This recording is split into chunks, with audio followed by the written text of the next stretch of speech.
अस्सलामुअलैकुम। मैं आपका होस्ट चौधरी बाबर श्री कंजू। आप देख रहे हैं हमारा YouTube channel Chaudhary Babar कंजू official.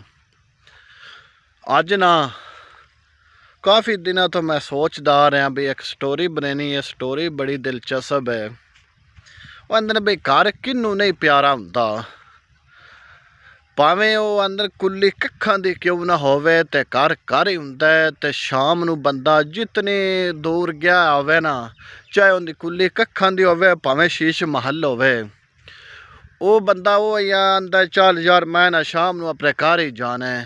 कदे परदेस गया होवे तां भी वो आंदा यार मैं ना अपने घर जाना है, भावें वो कुल्ली कखा दी होवे। इस तरह जनाब इत्थे साडे इलाके जलालपुर च ना कां बड़े आउंदे ने सरगोधे साइड लो।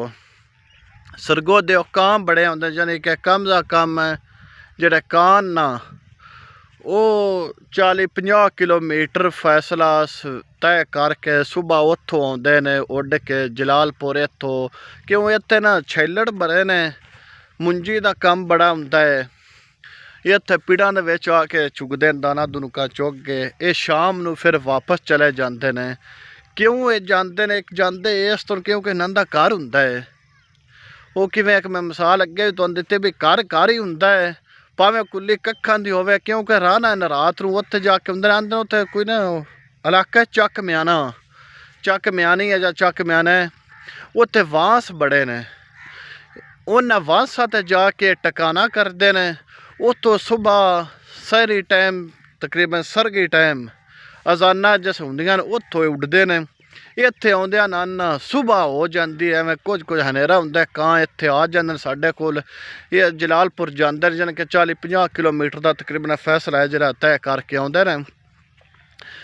ते इस तरह इंसान भी है, जितनी दूर भी गया होवे वो भी आंदा चल यार मैं घर ही जाना है।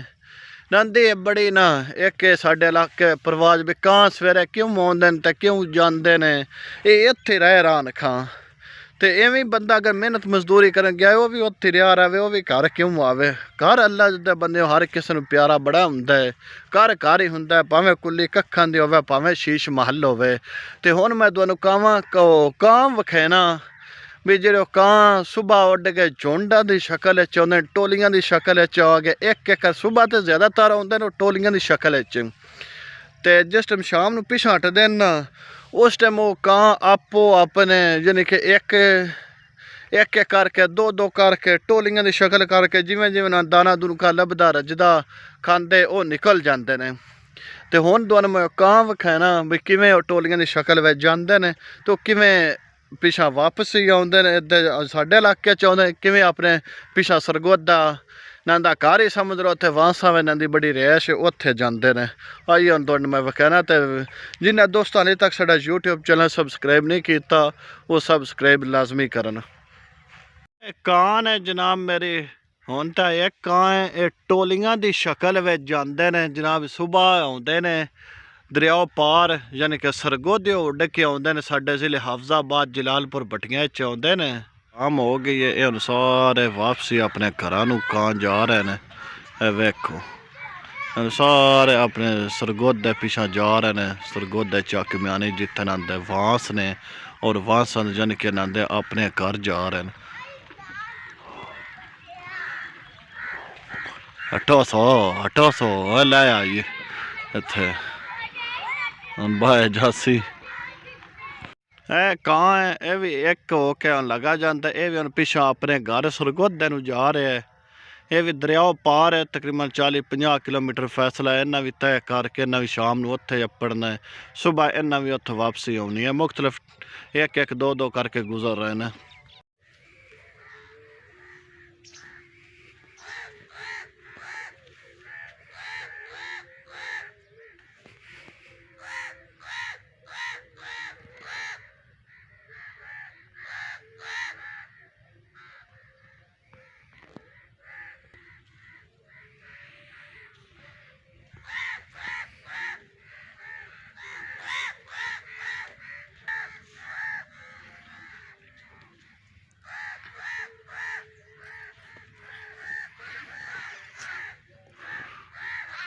ਉਹ ਆਪ ਕਾਂ ਜਾ ਰਹੇ ਨੇ ਇੱਕ ਇੱਕ ਦੋ ਦੋ ਕਰਕੇ ਨਾ ਜਾਂਦੇ ਪਏ ਨੇ।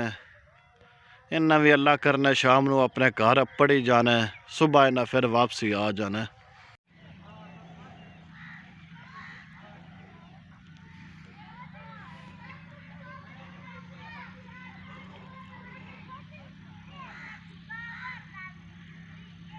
ये बड़ा सियाना कां है। आंदे ने इंदे जिहा कोई सियाना कां कोई नहीं है, इंदे जिहा कोई सियाना परिंदा कोई नहीं जिड्डा ये सियाना कां हुंदा है। ने पलीत भी एडा ही हुंदा है। वो आंदे ने भी एक दफा ना ढोडर जिहड़ा कां है इस तो एक वड्डा कां हुंदा है ढोडर। मैं तकरीबन बचपन च उन्होंने एक दो दफा वेखे।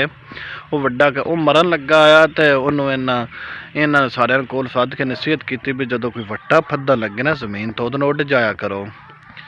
तो अगों ये बोल कहना जो अगर अगे ही काछ थले लुका के उस लिया हो तो मुड़ की करके वो आंदन मुड़ मैनू उस आख्या मुड़ मैनू दोनों समझाने की कोई नहीं लोड़, तुम अगे ही पढ़े हो।